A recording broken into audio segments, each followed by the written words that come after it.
Hey YouTube, this is Brian back again, and it's a little quick I think because yesterday or the last video I made I said I needed to cut back on the back issues, but when you got the collecting bug it's kind of hard to control it. So yesterday I went out to decided to look up some more comic shops in the area besides the one that I normally go to for back issues, and I found a shop in Vienna, Virginia. I think the name of it is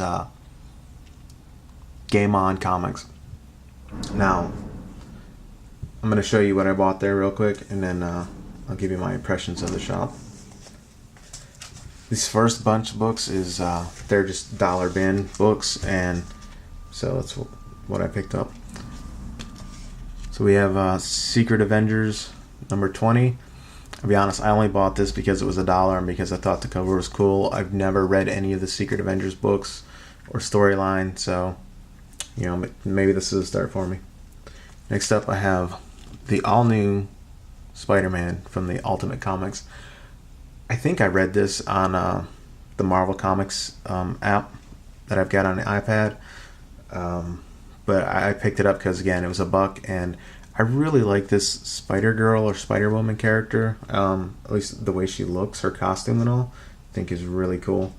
And then I picked up the Ultimates number 5, again, just because it featured her on the cover.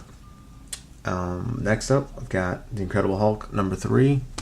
I'm not sure what volume this is, but the only reason I picked this up is because I really like Mark Silvestri and his work, so I thought I'd take a look at what he can do for the Hulk. And to follow that up, more Hulkness, got just the Hulk, number 45, number 46, and number 47. Now, I picked these up because I really like the red She-Hulk. I really wish that they would bring her back quickly because she's an interesting character in my opinion. So anyways, that's it on that. And then I've got the Avengers 27. It was $1, so I bought it, and to fill in because I'm missing a lot of knowledge on the more recent titles. So I thought I would, when I can for pretty cheap, I'll start filling in some of these holes and work on it. I have the all-new Avengers 19, the Avengers 20, the Avengers End Times, it's 32, 34. Now I have the Amazing Spider-Man 691, 676. 675. Going backwards with that, sorry. Now I picked up Wolverine and the X-Men. This is number 19. I think that this guy Bradshaw, I like his pencils. They remind me a little bit of Art Adams, so that's why I'm picking this guy up. Now I've got New Mutants. I think this is volume, 2 or 3. I'm really not sure. It's number 35, and then I've got number 38. And the last dollar book that I got from Game On Comics was Red Sonja Vacant Shell. It's a one-shot that they put out. Now I picked up some books that were cover price, and the first one is Skyman number 1 by Dark Horse. I think this has something to do with the Captain Midnight character. I'm not familiar with that character at all. I really picked this book up just because I think the cover is really cool. And that's it for that one. I read the book. It's an introduction to this character. Apparently the Skyman is a program that the military has, and they have several different people that are trained to fly the suit, but the most recent one went off his rocker and attacked people, and he's spouting racist stuff about Obama and this and that and the other. So a general goes in to pick out a new Skyman, and Well, lo and behold, all of the soldiers who are being trained in the program are white. So the general knows this guy, and he goes and gets him, mostly because I guess he's a tenacious Marine and because he's black. So that's why they... So anyways, so far I actually like the book, and I think I'm going to go ahead and try to pick it up in the future. Excuse me, just to see how I like it. Now next up, I've got... I've been really into this book lately. It's Chew number 31. Then I've got Chew number 37. Again, it's the whole idea, the premise is totally disgusting, but I think that these guys are pulling us off, and I really enjoy this book. Now I'm going to show you some stuff I got from the second store that I went to yesterday. The only reason I go to the store... Oh, I'm sorry. I told you I was going to give you my impressions of Game On Comics. It's not a very big store, which is fine. They have some gaming things there. I like Magic and other RPGs type of stuff. I don't really get into that kind of stuff, so I didn't even pay attention to it. They mostly sell current issues, and when I asked if they had back issues, the guy at the counter directed me to, I don't know, probably 20 short boxes of comics. He told me that the only real back issues that they have are, what's left over from the shelf for the last 2 years that they opened up 2 years ago, so they've only got like back issues from the last 2 years, and it's only what they haven't sold from their initial orders. So, well, it's a nice little store. I probably won't be going back there often, just because, for me, a comic book store is all about the back issues. If you can't offer your clientele, back issues, I think you're really shooting yourself in the foot, because we've all got the collecting bug, and back issues are what really keep us coming in the store. Yeah, of course, new issues keep you coming back every month, but when you're looking for something, it's usually back issues. So I'm going to tell you about the next comic shop I went to. Actually, all three of these comic book stores, I think, are within a 2 or 3 mile radius of each other, which I think is, kind of surprised me. So, excuse me. The second store I went to is Big Planet Comics, and it's again in Vienna, Virginia. And initially, the reason I went there the first time was because I really wanted to pick up some of the drawer boxes. And I went to the Drawer Box website, and on that website they list retailers that sell their product.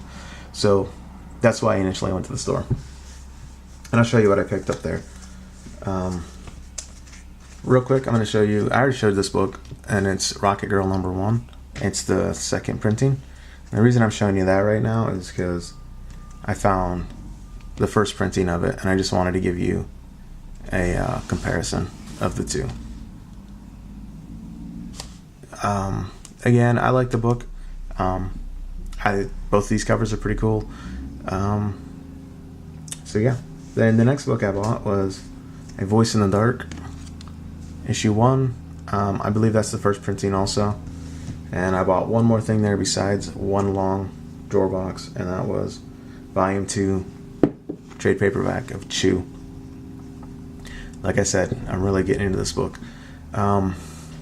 My impressions of Big Planet Comics is it's a very nice store. Again, it's not a large store, but it's a nice store, and they sell primarily new comics.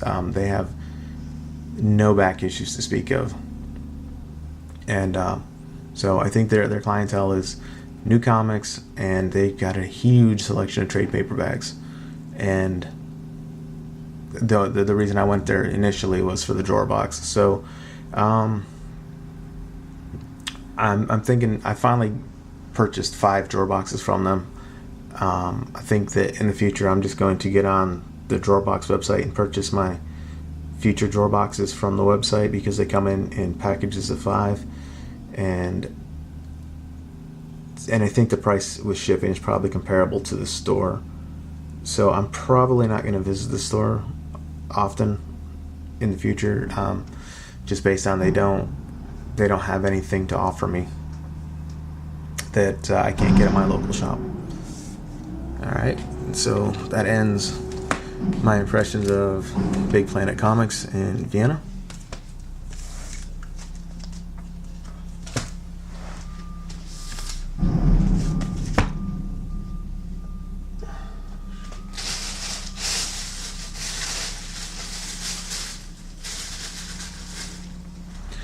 Now, the next store that I went to was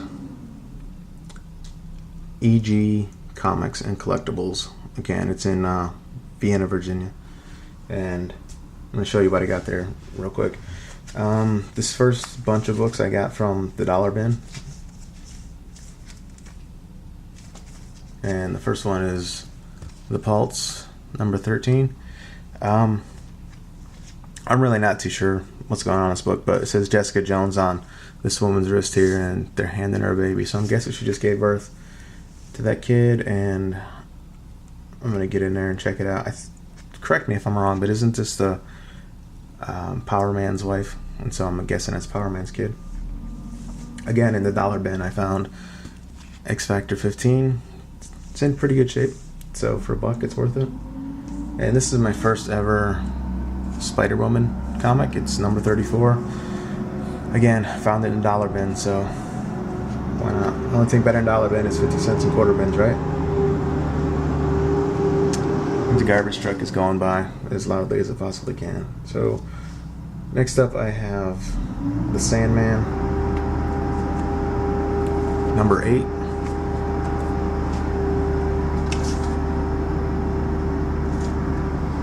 And Sandman number 5. Yeah, and the garbage truck just stopped right outside my window, and there are no dumpsters there, so I don't know what he's doing. He's revving his engine so that you guys can't hear me. Alright, now this next couple of books I bought off the shelf at EG Comics, and the first one is Lady Rawhide, number 1, number 2, and number 3.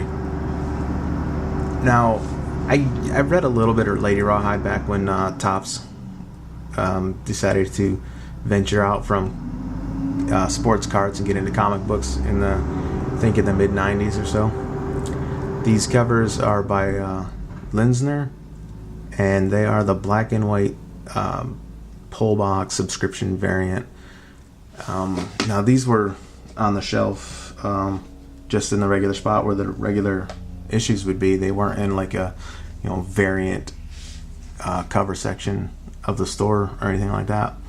So, and actually these are the only Lady Rawhide books that I saw on the shelf. So I'm guessing people were thinking that the colored version was better of all these and just left these on the shelf. And I'm happy they did, because I actually like them. Now next up, I'm filling in a little bit of my Alpha Flight. Got issue 7. I got these out of the back issue bin. I think they were like $1.50. 11, 12, and 53. This is some of Jim Lee's early work. I'm pretty sure this is his work on the cover, although it does not look like it. At least doesn't look like the Jim Lee we've all gotten used to. I mean, it's even his signature is different. Right here it says, I don't know if you can see. Yeah, it's not working. Focus. Oh, anyways, it's got his name there. So, more back issue stuff. I've got The Amazing Spider-Man. She's back. It's the Black Cat. It's issue 226. Now here in this next bunch, I'm filling in some more holes in my X-Men attempt. That's 153, 179, 190, and 191. Now, I've seen some, I think these are all done by John Romita Jr. I've seen some of his work earlier than this, and it it looks good, and this stuff doesn't look too bad at all. But I really think that over the years that John Romita Jr. has not progressed as an artist. I think his work has gotten progressively worse. So like the stuff he does now, I just don't even like to look at anymore. It almost causes me. Yeah, I just don't even enjoy his work anymore. I really think that his stuff was really good early on, and it's my opinion on that. The Avengers I've got here is 181. Now this one, the government stoolie guy here, Gyrich, I'm not sure how to say it actually. Anyways, this is him telling the Avengers that you can only have 7 members. I've got 197, 232, and the last book is probably my best purchase of the day, and so far my favorite. It's Captain America 116. It was $10. It's not in the best of shape, but it was only $10. So I mean, the inside pages are all pretty good. They're a little brown. They're more brown than off-white as far as on the edges for the first few pages, and then you get more into the book, and they're more just off-white.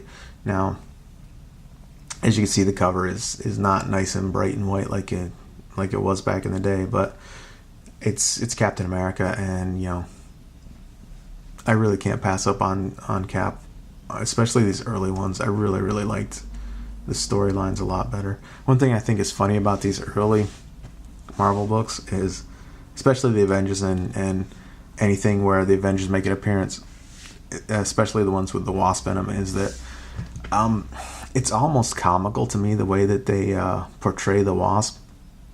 Like there's one scene in here where the Red Skull and Captain America, you see I'm pointing at the wrong ones because again they did a Freaky Friday switch on you. The Skrull did with that Cosmic Cube. So the Avengers are watching some news feed as the authorities are chasing Captain America and the Red Skull's body, and all the rest of the Avengers are making comments, well, we can take and this and that and the other, and the Wasp is there is like, oh, I'd rather be watching Julia. And I just think that the way that she was portrayed is comical back then, because like I've got some of the Avengers books where Hank is talking to her like, oh, little lady, and this and that and the other, making her seem like she's almost like you'd like to keep her pregnant in the summer and barefoot in the winter and get back in the kitchen, woman, kind of thing. It's pretty comical. So let me give you my impressions real quick of this store, EG Comics. Actually, I didn't even realize this store was in the area. The other two that I'd found on the internet, and this one I was actually on my way home, and I was just kind of looking as I was going by some shopping plazas. I was just looking in for, I was thinking about stopping and getting something to eat. And as I was looking into this one plaza, I noticed, sign that said comics. And the thing is, it's kind of tucked away in a corner, so it wasn't really easy to see from the street. So, at the very next light, I made a quick U-turn. I went back to check it out. Now, this store it's not nice and bright and new like some of the other two that I described, and I think it's mostly because the store's been around for a long time, according to the guy, and so it is packed full of stuff, and it's a lot of good stuff, and it's the kind of comic book shop that I like to go to because it has back issues out the yin yang, and again, there are a lot of good back issues. They had they have an Avengers number 57 that I really want to buy, but not from them, because the Avengers 57, I really want to get that book, and it's not because I'm a huge fan of the Vision. I mean, I like most of the Avengers characters, but and I like the Vision. He's a cool character, but the reason I really want that book is the cover is amazing. the way that he's rising up out of the smoke and the ashes, or it looks like fog, whatever, on the cover, and it's a red monochromatic cover, and it's just really cool. It's one that I really want to get. But so they have a copy of it. It was $60. It's not a horrible price, but for the condition it was in, I really didn't think that it was going to be worth $60. And particularly when there's an old Silver Age book like that I really, really, really like, or really want the cover. This one I would really like to get in as high a grade as I can afford. And so Avengers 57 is definitely on my want list. And well, this one, the back cover actually came up about a quarter of an inch over here on the side, and it wasn't really not worth the $60 to me. But anyway, so back to EG, the store. A lot of back issues to search through.